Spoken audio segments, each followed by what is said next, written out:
ಕೃಷ್ಣಾ ಮೇಲ್ದಂಡೆ ಯೋಜನೆ ಹಂತ 3 ಇದರ ಹಿನ್ನೆಲೆ ಸಿಎಂ ಸಿದ್ದರಾಮಯ್ಯ ಅವರಿಂದ ಐತಿಹಾಸಿಕ ತೀರ್ಮಾನವೊಂದು ಹೊರಬಿದ್ದಿದೆ.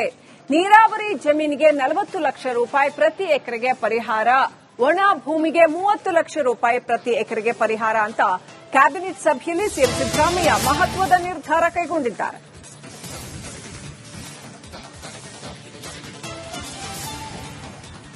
ಸಿಎಂ ಸಿದ್ದರಾಮಯ್ಯ ಅವರಿಂದ ಐತಿಹಾಸಿಕ ತೀರ್ಮಾನ, ನೀರಾವರಿ ಜಮೀನಿಗೆ 40 ಲಕ್ಷ, ಹಾಗೆಯೇ ಒಣ ಭೂಮಿಗೆ 30 ಲಕ್ಷ ರೂಪಾಯಿ ಪರಿಹಾರ ಕೊಡ್ತೀವಿ ಅಂತ ರಾಜ್ಯದ ನೀರಾವರಿ ಯೋಜನೆಗಳನ್ನು ದೃಷ್ಟಿಯಲ್ಲಿಟ್ಟುಕೊಂಡು ತಗೊಂಡಿರತಕ್ಕಂಥ ನಿರ್ಧಾರ. ಕೃಷ್ಣಾ ಮೇಲ್ದಂಡೆ ಯೋಜನೆ ಹಂತ 3 ಇದರ ಹಿನ್ನೆಲೆಯಲ್ಲಿ ಈ ನಿರ್ಧಾರವನ್ನು ಸಚಿವ ಸಂಪುಟ ಸಭೆ ತೆಗೆದುಕೊಂಡಿದೆ.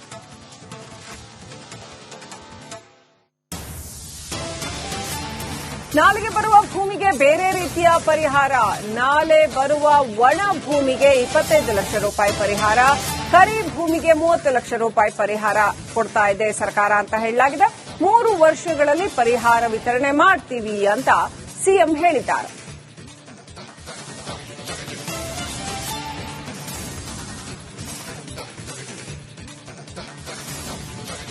ಕೃಷ್ಣಾ ಮೇಲ್ದಂಡೆ ಯೋಜನೆ ಹಂತ 3 ಈ ವಿಚಾರದ ಹಿನ್ನೆಲೆಯಲ್ಲಿ ಸರ್ಕಾರ ಇವತ್ತು ಮಹತ್ವದ ನಿರ್ಧಾರವನ್ನು ಕೈಗೊಂಡಿದೆ.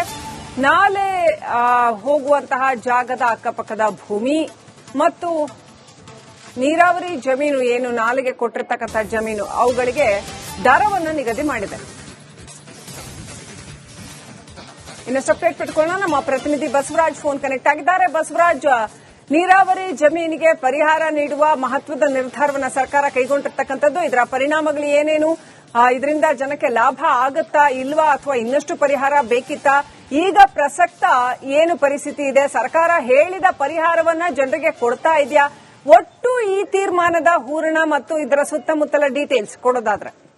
ಖಂಡಿತ ಶ್ರೀಲಕ್ಷ್ಮಿ, ಬಹಳ ದಿನಗಳ ಕನಸು ಉತ್ತರ ಕರ್ನಾಟಕ ಭಾಗದ ಜನತೆಯದು, ರೈತರದ್ದು. ಯಾಕಂದ್ರೆ ಸುಮಾರು 15 ಲಕ್ಷ ಎಕರೆಗೆ ನೀರಾವರಿ ಒದಗಿಸತಕ್ಕಂತ ಈ ಯೋಜನೆ ಸುಮಾರು 75,000 ಎಕರೆ ನೀರಾವರಿಗೆ ಇದು ಅಪ್ಪರ್ ಕೃಷ್ಣಾಗೆ ಮುಳುಗಡೆ ಆಗ್ತಕ್ಕಂಥ ಜಮೀನಾಗುತ್ತೆ. ಹಾಗಾಗಿ ಸುಮಾರು 100 ಟಿಎಂಸಿ ಅಷ್ಟು ಈ ಒಂದು ಆಲ್ಮಟ್ಟಿ ಡ್ಯಾಮ್ ಅಂತ ಏನ್ ಹೇಳ್ತೀವಿ ಅಲ್ಲಿ ನೀರಿನ ಸಂಗ್ರಹ ಆಗುತ್ತೆ. ಹಾಗಾಗಿ ಇದು ಬಹಳ ದಿನಗಳ ಕನಸಾಗಿತ್ತು ಮತ್ತು ಅರ್ಧ ಕರ್ನಾಟಕಕ್ಕೆ ನೀರಾವರಿ ಯೋಜನೆಯನ್ನ ಒದಗಿಸತಕ್ಕಂಥ ಯೋಜನೆ ಇದಾಗುತ್ತೆ.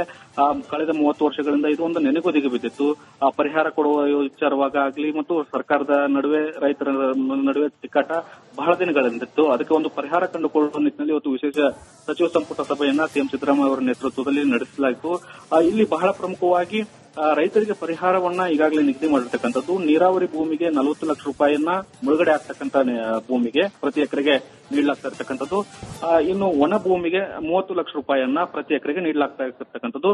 ಇನ್ನು ನಾಲೆ ಬರ್ತಕ್ಕಂತಹ ಭೂಮಿಗಳಿಗೆ 25 ಲಕ್ಷ ಒಣ ಭೂಮಿಗೆ ಪ್ರತಿ ಎಕರೆಗೆ ಮತ್ತು 30 ಲಕ್ಷ ನೀರಾವರಿ ಭೂಮಿ ಇರ್ತಕ್ಕಂತಹ ಅಥವಾ ಕರಿ ಭೂಮಿ ಅಂತ ಏನ್ ಕರಿತೀವೋ ಅದಕ್ಕೆ ಪ್ರತಿ ಎಕರೆಗೆ ನೀಡಲಾಗ್ತಿರ್ತಕ್ಕಂಥದ್ದು. ಇದಕ್ಕೆ ರೈತರು ಒಪ್ತಾರ ಅನ್ನುವಂಥದ್ದು ಬಹಳ ಪ್ರಮುಖವಾಗಿರ್ತಕ್ಕಂಥದ್ದು. ಯಾಕಂದ್ರೆ ಮಾರ್ಕೆಟ್ ರೇಟ್ ಪ್ರಕಾರ ನಮಗೆ 70 ಲಕ್ಷ ರೂಪಾಯಿ ಪರಿಹಾರವನ್ನು ಕೊಡಿ ಅನ್ನುವಂಥದ್ದು ಮತ್ತು ಸಾಕಷ್ಟು ಹಳ್ಳಿಗಳು ಕೂಡ ಈ ಒಂದು ಭೂಮಿಗೆ ಕಳೆದುಕೊಳ್ತಾರೆ, ಮುಳುಗಡೆ ಕೂಡ ಆಗ್ತಾ ಇರೋದ್ರಿಂದ ಅವರು ಪುನರ್ವಸತಿಯನ್ನು ಕಳಿಸಬೇಕಾದಂತ ಅನಿವಾರ್ಯತೆ ಕೂಡ ರಾಜ್ಯ ಸರ್ಕಾರಕ್ಕಿದೆ. ಅದು ಯಾವ ರೀತಿಯಾಗಿ ಸೆಟಲ್ ಮಾಡ್ತಾರೆ ಅನ್ನುವಂಥದ್ದು ಮುಂದಿನ ದಿನಗಳಲ್ಲಿ ನಾವು ನಿಯಮವನ್ನ ಮಾಡ್ತೇವೆ ಅನ್ನುವಂಥ ಮಾತನ್ನ ಸರ್ಕಾರ ಈಗ ಹೇಳ್ತಾ ಇದೆ.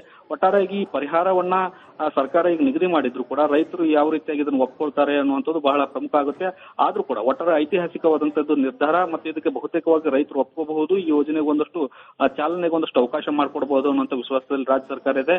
ಆದ್ರಿಂದ ಇದು ರಾಜ್ಯ ಸರ್ಕಾರದ ಮಟ್ಟದಲ್ಲಿ ಮತ್ತು ರಾಜ್ಯಕ್ಕೆ ಒಟ್ಟಾರೆಯಾಗಿ ಇದು ಒಂದು ರೀತಿಯಾದ ಐತಿಹಾಸಿಕ ನಿರ್ಧಾರ ಅನ್ನೋದು ತಪ್ಪಾಗ್ಲಿಕ್ಕಿಲ್ಲ. ಸುಮಾರು 170 ಟಿಎಂಸಿ ನೀರು ಹಂಚಿಕೆ ರಾಜ್ಯಕ್ಕೆ ಆಗಿರೋದ್ರಿಂದ 100 ಟಿಎಂಸಿ ಅಷ್ಟು ನೀರು ಈ ಆಲಮಟ್ಟಿ ಡ್ಯಾಮ್ ಹಿಡಿದಿಟ್ಕೊಳ್ಳೋದ್ರಿಂದ ಸುಮಾರು 7 ರಿಂದ 8 ಜಿಲ್ಲೆಗಳಿಗೆ ಈ ಒಂದು ಯೋಜನೆಯಿಂದ ಅನುಕೂಲ ಆಗಲಿದೆ ಶ್ರೀಲಕ್ಷ್ಮಿ. ಹಾಗಾಗಿ ರೈತರು ಕೂಡ ಸ್ವಾಗತ ಮಾಡುವಂತ ನಿರೀಕ್ಷೆಗಳಿದ್ದಾವೆ ಸರ್ಕಾರದ ಮಟ್ಟದಲ್ಲಿ. Thank you Basavaraj ಡೀಟೇಲ್ಸ್ಗಾಗಿ.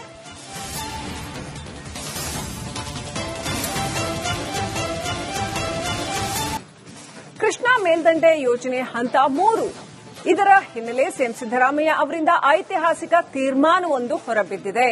ನೀರಾವರಿ ಜಮೀನಿಗೆ 40 ಲಕ್ಷ ರೂಪಾಯಿ ಪ್ರತಿ ಎಕರೆಗೆ ಪರಿಹಾರ, ಒಣ ಭೂಮಿಗೆ 30 ಲಕ್ಷ ರೂಪಾಯಿ ಪ್ರತಿ ಎಕರೆಗೆ ಪರಿಹಾರ ಅಂತ ಕ್ಯಾಬಿನೆಟ್ ಸಭೆಯಲ್ಲಿ ಸಿಎಂ ಸಿದ್ದರಾಮಯ್ಯ ಮಹತ್ವದ ನಿರ್ಧಾರ ಕೈಗೊಂಡಿದ್ದಾರೆ.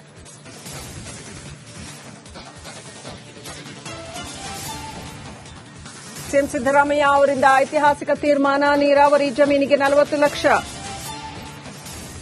ಹಾಗೆಯೇ ಒಣ ಭೂಮಿಗೆ 30 ಲಕ್ಷ ರೂಪಾಯಿ ಪರಿಹಾರ ಕೊಡ್ತೀವಿ ಅಂತ ರಾಜ್ಯದ ನೀರಾವರಿ ಯೋಜನೆಗಳನ್ನು ದೃಷ್ಟಿಯಲ್ಲಿಟ್ಟುಕೊಂಡು ತಗೊಂಡಿರತಕ್ಕಂತಹ ನಿರ್ಧಾರ. ಕೃಷ್ಣಾ ಮೇಲ್ದಂಡೆ ಯೋಜನೆ ಹಂತ 3 ಇದರ ಹಿನ್ನೆಲೆಯಲ್ಲಿ ಈ ನಿರ್ಧಾರವನ್ನು ಸಚಿವ ಸಂಪುಟ ಸಭೆ ತೆಗೆದುಕೊಂಡಿದೆ.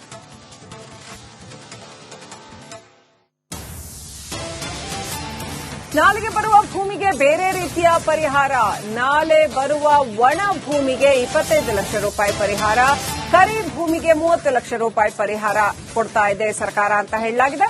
3 ವರ್ಷಗಳಲ್ಲಿ ಪರಿಹಾರ ವಿತರಣೆ ಮಾಡ್ತೀವಿ ಅಂತ ಸಿಎಂ ಹೇಳಿದ್ದಾರೆ.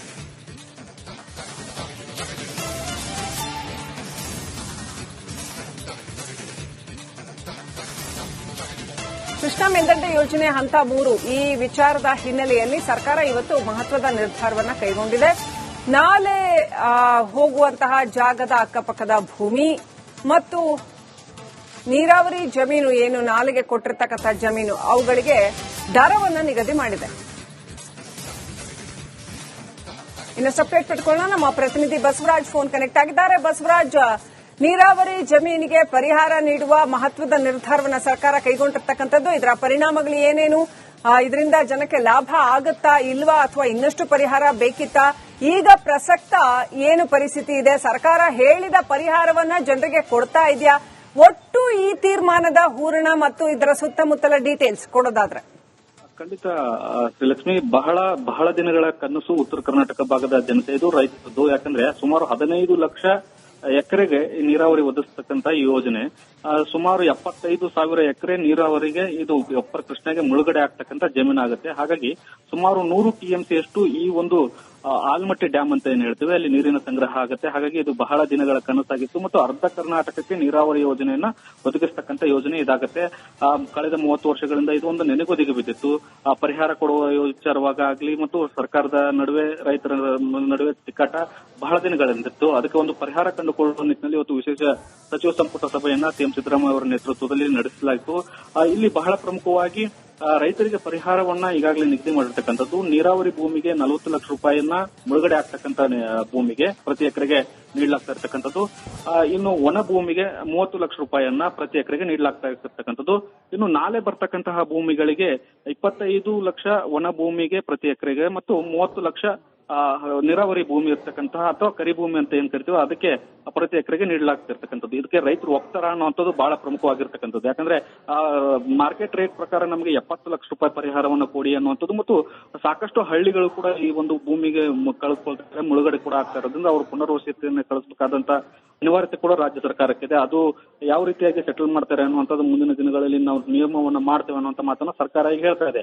ಒಟ್ಟಾರೆಯಾಗಿ ಈ ಪರಿಹಾರವನ್ನ ಸರ್ಕಾರ ಈಗ ನಿಗದಿ ಮಾಡಿದ್ರು ಕೂಡ ರೈತರು